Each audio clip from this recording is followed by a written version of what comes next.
Hello and welcome to Book Review on Trust TV, where we talk to African and international authors, review books and adaptations, and inspiring, of course, while inspiring younger generation into inculcating the habit of book reading. I am Sumaya Abubakar with my co-host. I'm Salamatu Sule. So many of us have special memories of the books that have inspired us and have learned the profound effect that reading the right book can have at the right moment.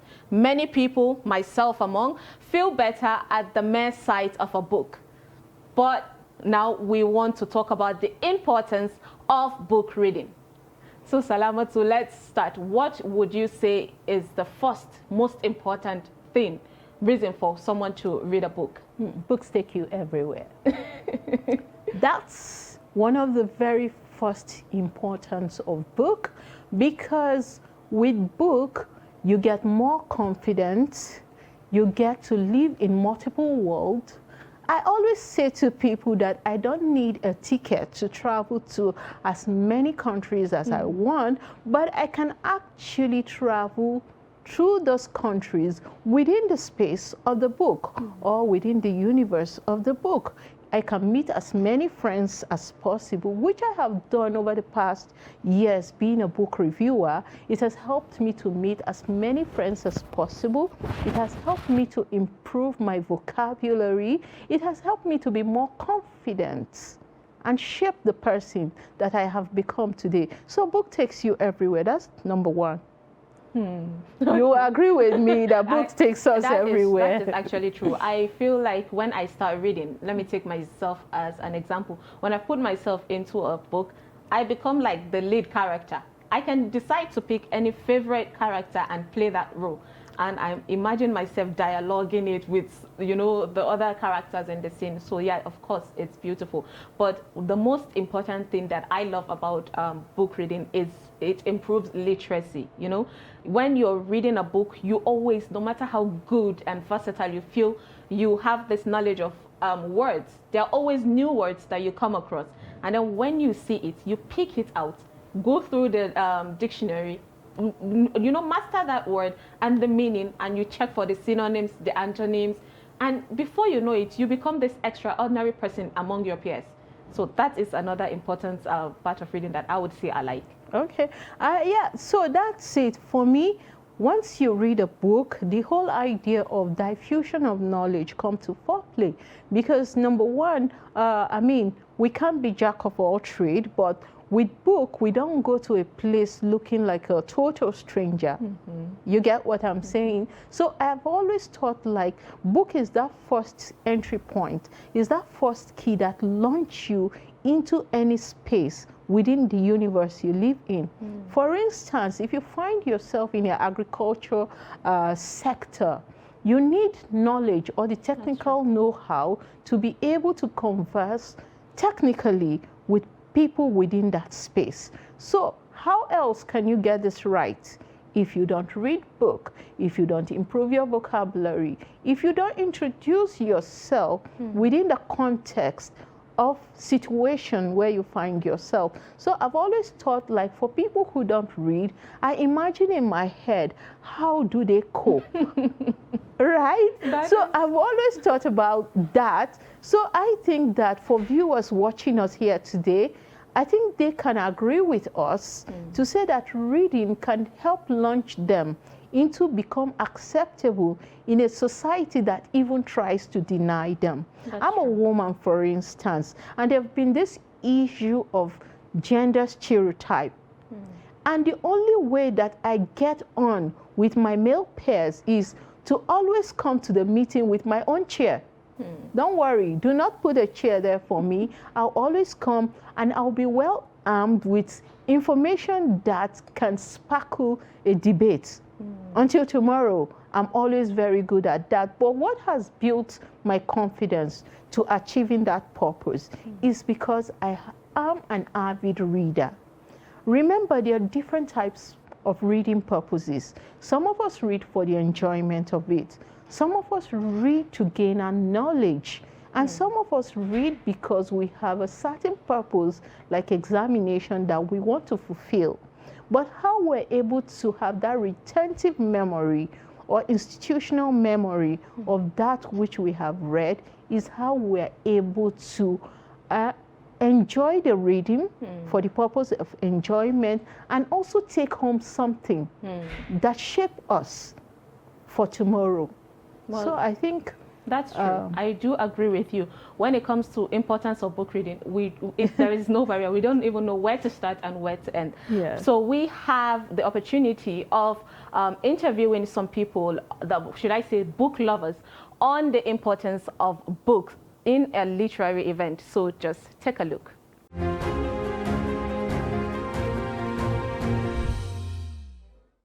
I used to be a print junkie. I read anything in print growing up because there was very little entertainment, unlike the kids these days. So I get to read a lot. I grew up going through my parents' library and reading even inappropriate books for children. But the older I got, the less the time I have to read. So these days I don't read as much as I would love to, but I still try to get some books in. I try to read an average of one book a month. Sometimes I get lucky, I do 2, 3. Other months I don't even finish one. My favorite place to read is at the beach, actually. Early in the morning, probably alone, sitting on the sand, my feet on the floor, just casually reading and taking in the atmosphere. I am in a passionate relationship with books. Yes, I love books a lot. So tell us about book reading. Tell you about? Your passion for book reading. Oh, so I've been reading since I was a child. My dad used to buy me a lot of books, and I think to a large extent that influenced me to becoming a writer. So I did have an insane reading culture growing up, but then I grew up and adulting took over and I wasn't reading so much. But I'm getting back into it now. Reading a lot of fiction, also reading a bit of non-fiction as well, because life and responsibilities demand that you read, you grow, you become a much better person. So yeah. Oh no, I'm such a sucker for books that I can hold in my hands. I absolutely love hard copy books. So yeah, I'm more a paperback kind of girl. Oh, I just love book reading because you get to share ideas about the book. You get to get different perspectives about the book that you may not get on your own. But also it introduces you to books, because without book readings you wouldn't know about certain books. So for me, book reading serves all these purposes. In our generation, you just have books to read. You didn't have smartphones, so it was very natural that book was entertaining. As entertaining as the smartphones are now, books were our only sources of entertainment in my generation. I always prefer hard copy, because the book smells very nice, and you flip the pages, you feel something. It's a lot better than the e-books.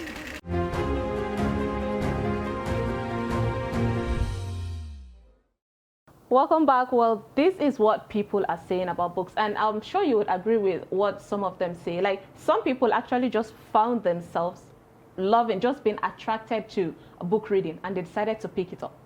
Yeah, so remember in that event you talked about, we have non-avid readers of books at that event, and they were taken aback at the level of how some of us gather for the sake of book. And it didn't just stop there, it also informed them that reading for art's sake or reading for life's sake is something that is imperative to the discourse of the development of the society as a whole.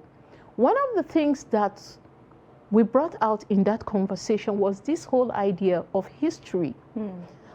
And history is something that we need to keep challenging. It's something that we need to go back to be able to develop ourselves as we continue to grow a society.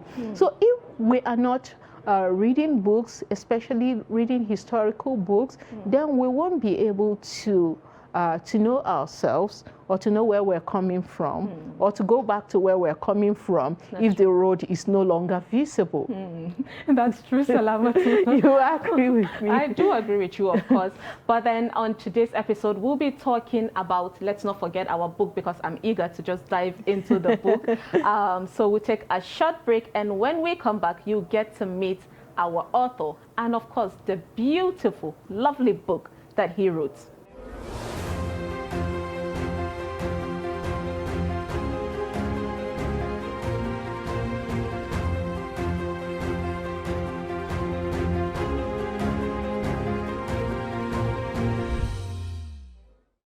When Afonja the Rise came, I personally was in a different place as a writer, and I remember that the book I had written just before Afonja the Rise was somewhat a very polarizing book. You either really liked it or really hated it. So I would say that I was looking for something that would be less polarizing, and then I wrote Afonja, which was quite. I remember that my dad who's late now, but when he read Afonja the Rise, he asked me, "So whose side are you on?" That was his first question, and I was like, "I'm not on anybody's side," right?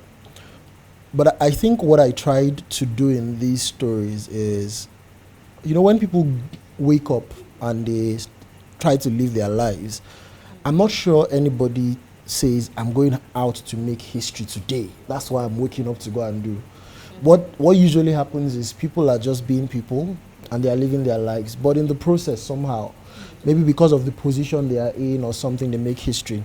And I try to imagine all of those guys, Afonja himself, they are laughing that were around him, and all the people at that time as people, and what their motivations would have been like considering their circumstances and what they knew at the time. And I tried to present them as people essentially. So there was no bad guy. There were people that had different motivations. In some cases, their motivations were diametrically opposed to each other, which of course is a recipe for conflict in some way, which is normal.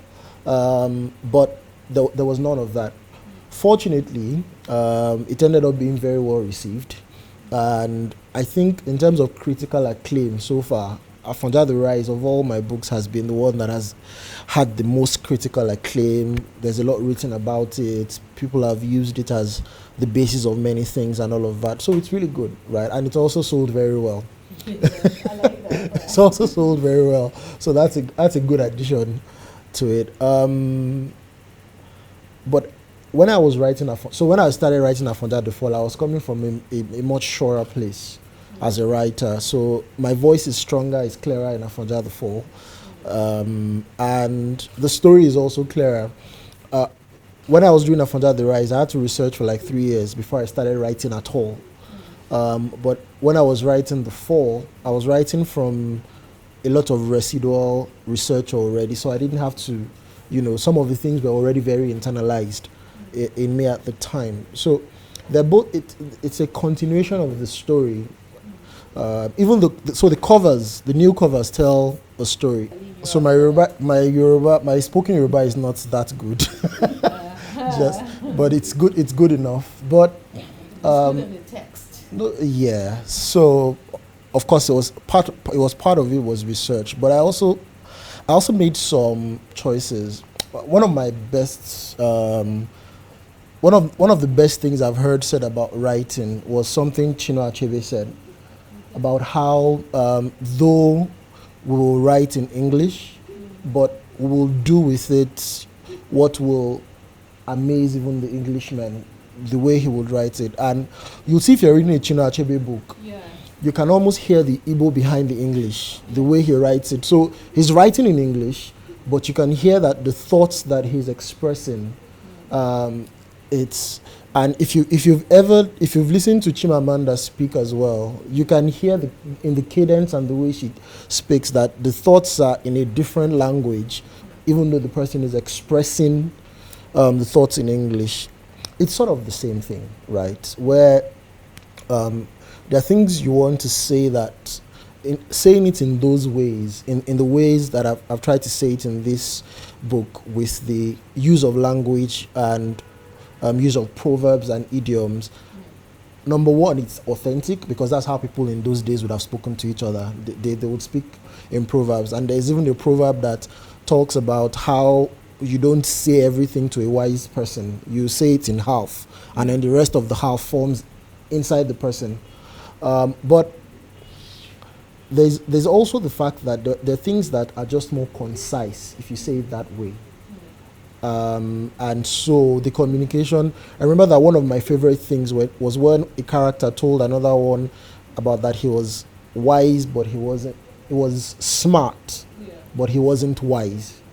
And it was such a summation of the guy's character. Smart guy, but he always made the wrong choices in spite of trying to be smart. So he wasn't really wise in the use of his smarts, right? So yeah, language is, I think, the way I use language, some people don't like it because I didn't transliterate. Transliteration will make you lose meaning. I try to, it's the same type of argument people have about translations of the Bible, where some people are like, you have to translate letter for letter, but sometimes it alters the actual meaning of what you're trying to say.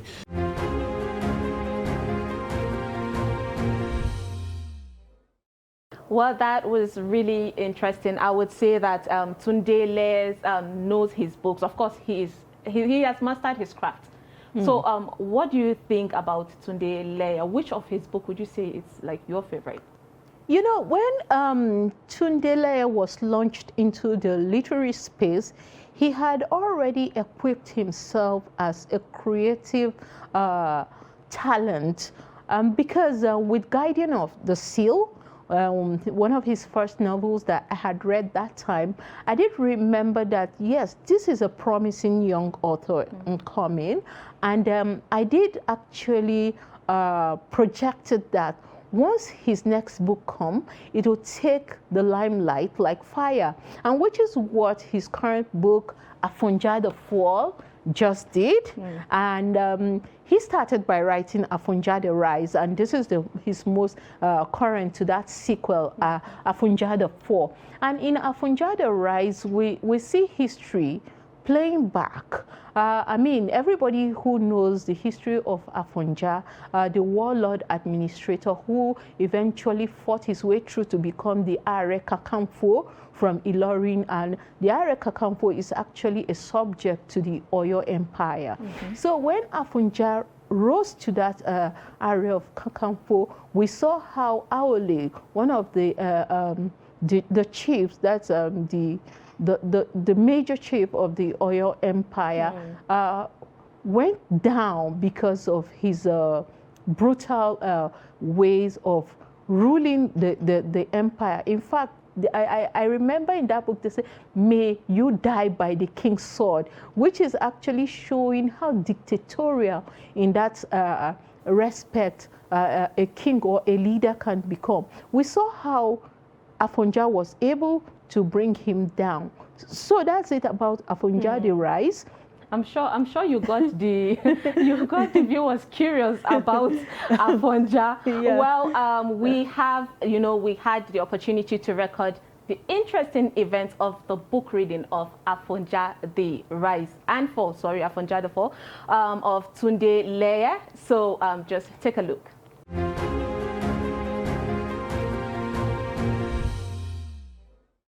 A man from their laughing have gone to Toyoje. Toyoje's young daughter is now married to Afonja's younger brother to seal whatever victory alliances they have. So that's the context of this. Okay. So Toyoje knew that it was only a matter of time before 15 years. Okay. Yeah. Yes. Toyoje knew that it was only a matter of time before he would have to choose sides openly. The Alaafin would have been made aware that Afonja was his in-law and that he had been in contention for the role of Kakanfo before. When Ojola arrived, he was not surprised. "I greet you, great Ilari," he said as a servant ushered Ojola in.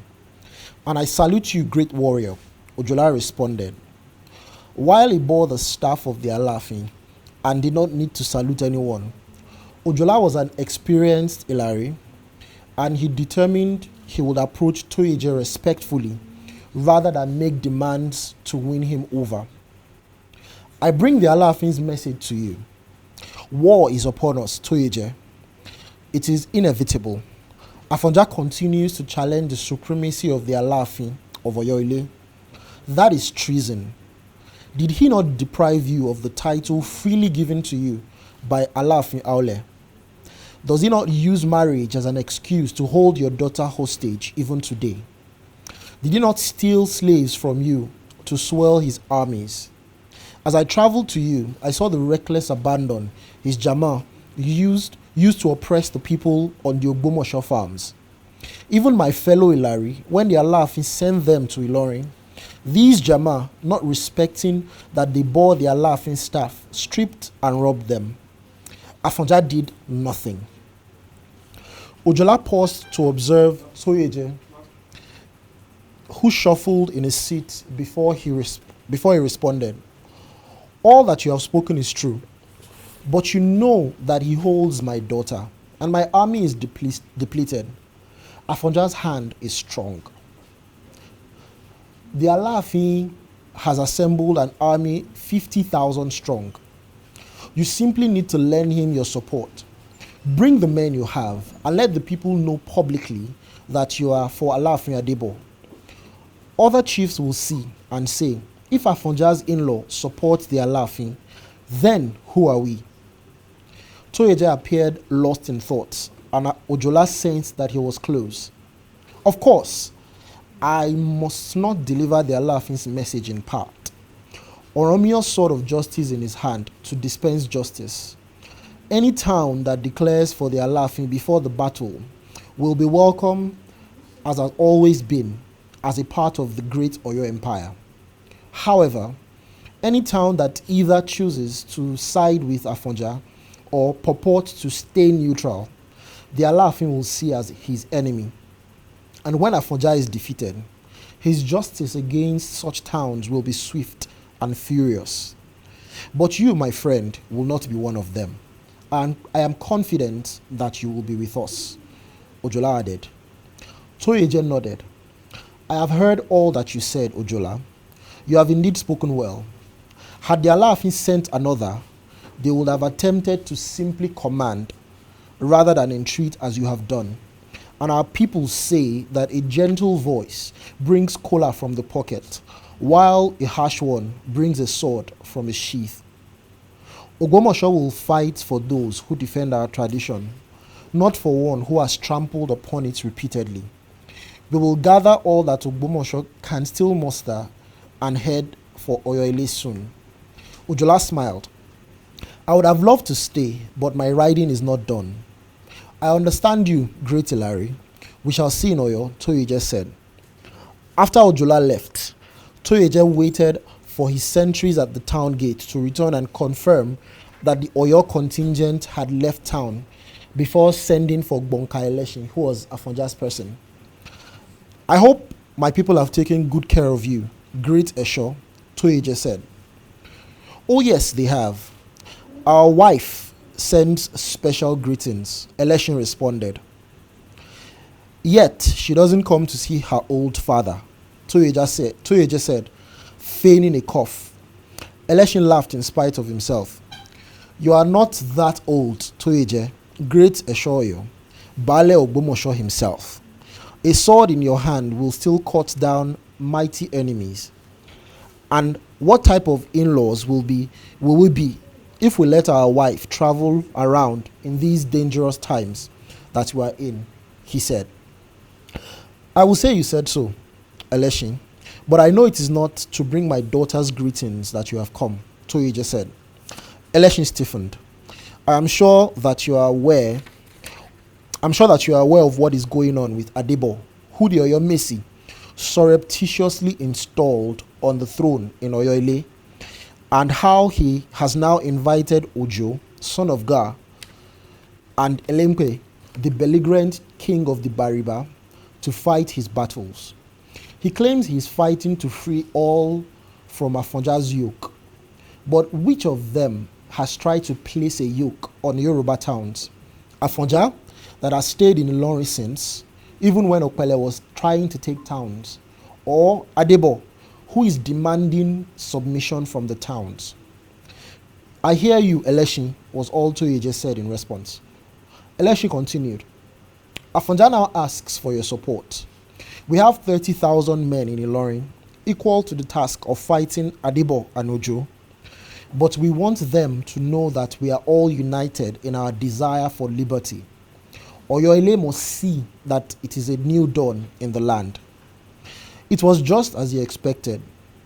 Afonja had mainly warriors who spoke in a direct manner to call on as emissaries. Election did not possess the persuasive charms of an accomplished diplomat like Ojola. You have spoken well, Election.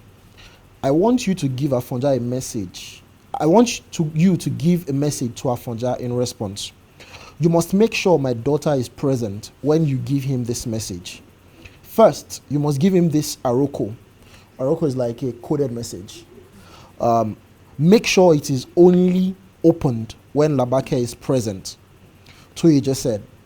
He handed over a tightly wound leaf, similar to that which locust beans were wrapped in, to Election. When Afonja has opened this, tell him Ladugba came to me and gave me a message for him in this song. Please don't laugh at my singing. Ao Mary Joba Ewe Ku Ewe. So that's a Yoruba song. It's what you refer to when you say we will lead the elephant to a pit, and then people respond. So you know the way stories are, call and response, right? So imagine it's on the stage and they're responding.